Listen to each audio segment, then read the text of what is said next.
anak-anak, dalam video pembelajaran kali ini kita akan belajar tentang pemanfaatan hewan dan tumbuhan oleh manusia serta pemanfaatan sumber daya alam yang dimanfaatkan untuk membantu kegiatan manusia.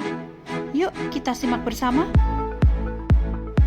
Hewan dan tumbuhan banyak dimanfaatkan untuk keperluan hidup manusia. Hewan dan tumbuhan dapat dimanfaatkan sebagai bahan makanan, pakaian, obat-obatan, dan bahan kerajinan. Berikut adalah contoh pemanfaatan hewan oleh manusia. Ayam dipelihara manusia untuk diambil telur dan dagingnya. Tenaga sapi dimanfaatkan untuk menarik gerobak dan membajak sawah. Susu dan daging sapi dapat dikonsumsi oleh manusia. Kucing dan anjing merupakan contoh hewan yang dipelihara manusia untuk dijadikan hewan peliharaan.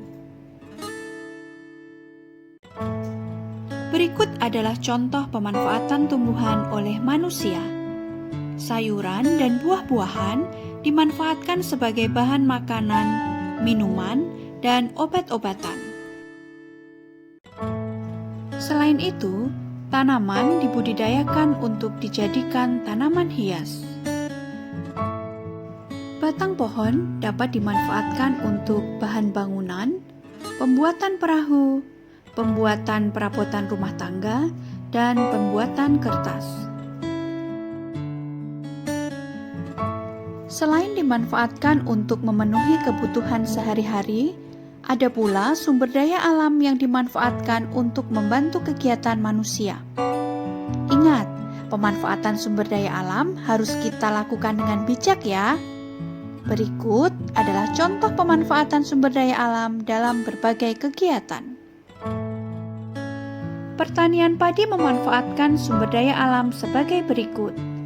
Matahari yang membantu pertumbuhan tanaman padi, air untuk mengairi lahan pertanian, tanah sebagai media tanam, udara sebagai sumber karbon dioksida yang dibutuhkan tanaman untuk berfotosintesis, kotoran hewan sebagai pupuk tanaman, dan kerbau atau sapi yang tenaganya dimanfaatkan petani untuk membajak sawah. Contoh kedua adalah kegiatan pembuatan ikan asin. Kegiatan ini memanfaatkan SDA seperti kayu sebagai bahan pembuat anyaman tempat pengeringan ikan, garam untuk mengawetkan ikan asin, dan panas matahari untuk mengeringkan ikan asin. Contoh kegiatan ketiga adalah pembuatan pakaian. Kegiatan ini memanfaatkan sumber daya alam seperti kapas sebagai bahan baku pembuatan kain dan benang, logam sebagai bahan baku pembuatan jarum jahit, gunting, dan meja jahit, serta plastik sebagai bahan baku pembuatan kancing. Contoh kegiatan selanjutnya adalah transportasi. Kegiatan ini memanfaatkan sumber daya alam logam sebagai bahan pembuatan alat transportasi dan sumber daya alam minyak bumi sebagai bahan utama pembuatan bahan bakar. Contoh kegiatan terakhir adalah pembuatan patung. Kegiatan ini memanfaatkan sumber daya alam seperti tanah, kayu, atau batu sebagai bahan baku pembuatan patung, dan besi atau baja sebagai bahan baku untuk membuat patung.